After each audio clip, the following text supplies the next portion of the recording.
Professor Huberto Roder, bom e querido amigo, muito boa tarde. Boa tarde, Jennifer. Muito bem. Como vai o senhor? Muito bem, graças a Deus, sempre bem. Quando é que vai para o mato? Amanhã, fico para o mato. Vai amanhã para o mato? Vou para o mato. O senhor me disse que as roseiras estão bonitas, né? Agora estão começando. Primavera chegou, acabou-se. O senhor quem cuida, professor? Não, é a dona Amélia. A dona Amélia. E as abelhas? As abelhas vão bem. Estiveram no inverno rigoroso, mas estão trabalhando bem. Estão trabalhando bem. Graças a Deus. Professor, o senhor tem uma resposta para dar. Lhe perguntam sempre uma pergunta. Sim. É onde Cristo esteve de tanto a tanto tempo. Responda. Sempre querem saber isto. Já escrevi sobre isto, já falei na televisão sobre isso, não adianta. Querem saber o que é que Jesus fez e onde ele esteve nos 18 anos, 12 até 30 anos, de que o Evangelho não diz nada. Inventaram que teria estado no Egito, na Índia, no Tibete e não sei onde mais. Como discípulo ou como mestre, não se sabe. Mas eu pergunto, por que é que os 5 historiadores do primeiro século, 5, Mateus, Marcos, Lucas, João e Paulo de Tarso, um homem muito viajado, por que é que nenhum destes 5 historiadores contemporâneos não dizem uma palavra sobre isto? Eles não sabem nada de umas viagens de Jesus para outras terras. Só dizem que ele foi a Nazaré aos 12 anos, ficou lá aos 30 anos, não dizem nada, estes 18 anos, mais da metade da vida terrestre de Jesus. E, enquanto ele estava em Nazaré, eles dizem, foi crescendo em sabedoria e graça diante de Deus e dos homens. Acabou-se. Uma frase para 18 anos de vida. Por que isto? Evidentemente, estes 5 historiadores do primeiro século ignoram totalmente as tais viagens que Jesus teria feito para o Egito, Índia, Tibete, etc. E os nazarenos, os conterrâneos de Jesus, quando ele aparece aos 30 anos, dizem, ué, onde é que ele esteve? Onde é que ele aprendeu esta sabedoria?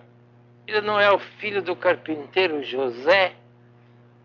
Eles ouviam todos os dias na carpintaria. E ele nem frequentou a escola. Imagina, como se na escola a gente aprendesse a sabedoria. A gente aprende a ciência da escola, mas não sabedoria. Mas ele aprendeu sabedoria. E onde é que ele aprendeu esta sabedoria? Por que os nazarenos não lembram as viagens dele para o Egito, para a Índia, para o Tibete, não sei para que partes mais? Eles ignoram uma ausência dele e viram todos os dias este jovem trabalhar como carpinteiro. Este é o fato, o resto é fantasia. Agora eu queria saber por que é que Jesus teve 18 anos na solidão de Nazaré, carpinteiro de profissão, mas não carpinteiro de vocação. Isto não era a vocação dele. A vocação é do eu e a profissão é do ego. Como ego, ele era carpinteiro. Como eu, ele era um profeta, um Messias, o Cristo. Ele se preparou durante 18 anos, no silêncio, na solidão, para poder falar em público. 3 anos apenas. 18 é 6 vezes 3. Preparou-se para a vida pública 6 vezes mais tempo do que falou na vida pública. Que coisa estranha. O senhor dá licença, professor? Parece que outros fazem o contrário. Não se prepara, nunca fala a vida inteira, dizendo bobagens. Isto a gente pode fazer se não se prepara. Quem quer dar muito tem que receber muito. Aí aquela senhora perguntaria, será que valeu a pena? É o caso, porque 18 anos ele se preparou para 3 anos. Para 3 anos. Mais e ainda morreu na cruz. O que ele fez em 3 anos é muito mais do que nós fazemos em 18 anos, porque não nos preparamos para estes 3 anos. Eu conheço pessoas que falam 50 anos e nunca estiverem em silêncio um dia. Nunca, nunca. Mas derramam deslumbrantes vacuidades. Deslumbrantes vacuidades, à torta à direita. Todo mundo tem que ver. Deslumbrantes vacuidades. Porque nunca estiveram 1 hora em silêncio. São incapazes de ficar 1 hora em silêncio. Muito menos um dia. Muito menos um ano. Mas este profeta de Nazaré fica 18 anos recebendo inspirações de Deus, na vertical, como eu chamo isto. 18 anos recebeu na vertical, para poder distribuir 3 anos na horizontal. Estes são os grandes homens da história, que sabem falar pouco e calar muito. Outros falam muito e não calam nada. Deslumbrantes vacuidades. Deslumbrantes vacuidades. Eu creio que este é um mistério, porque ele ficou tanto tempo no silêncio. Porque ele tinha uma vocação de profeta, e de Messias, e de mestre. A profissão dele era de carpinteiro. Ele não veio para ser carpinteiro. Ele veio para se preparar para a sua vocação superior. Este, para mim, é a explicação dos 18 anos. Ele não foi viajar para o Egito, para a Índia e para o Tibete. Ele foi viajar para o infinito. Ele foi viajar muito mais longe do que parece. Aliás, ele recebeu durante esses 18 anos. Ele não foi distribuir no Egito, na Índia, no Tibete. Ele também não foi receber no Egito, na Índia e no Tibete. O que ele ia receber? Havia mestres no Egito, na Índia, no Tibete, maiores do que ele? Eu não creio que tenha havido maiores do que ele. Bem, mestres em outro sentido, sim. Mestres na ciência, mas não mestres na sabedoria. A sabedoria não se pode aprender. A sabedoria se pode receber.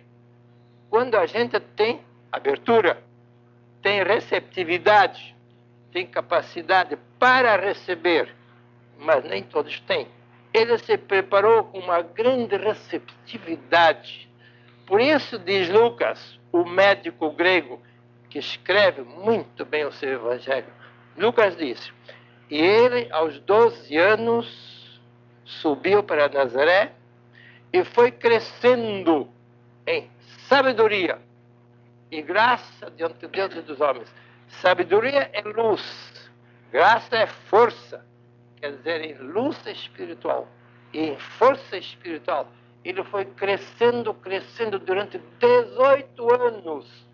E só aos 30 anos ele achou que podia aparecer em público e dizer um pouco ao povo do muito que ele sabia. Porque a parábola é uma coisa muito elástica.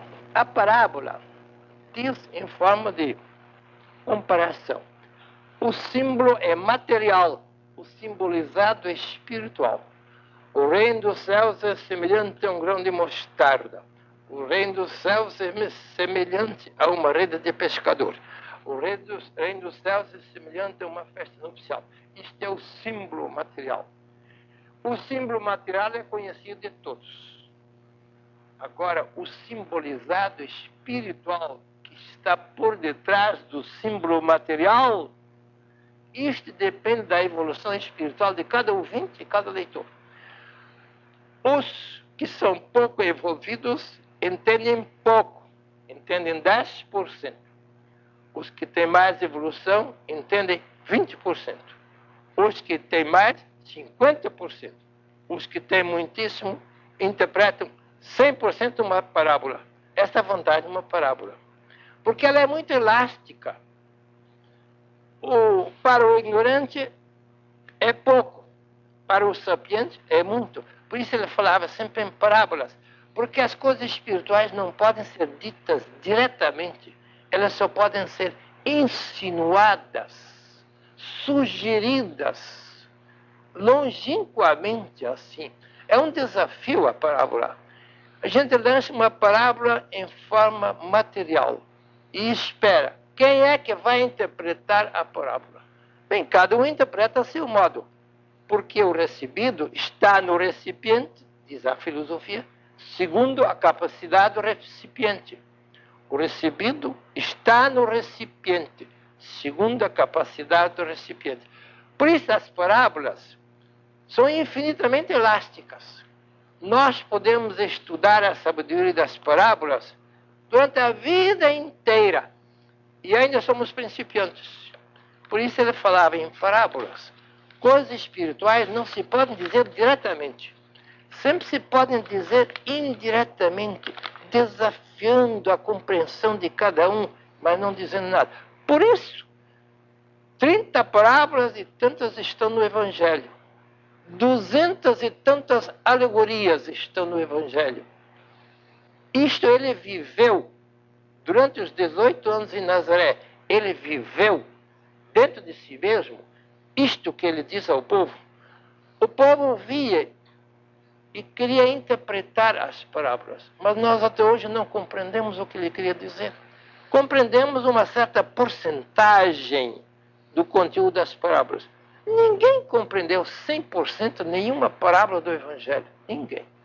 Professor Roden, muito obrigada por sua presença. O senhor estará conosco na próxima semana. Um abraço, Muito professor. obrigado. Muito obrigado. Obrigado.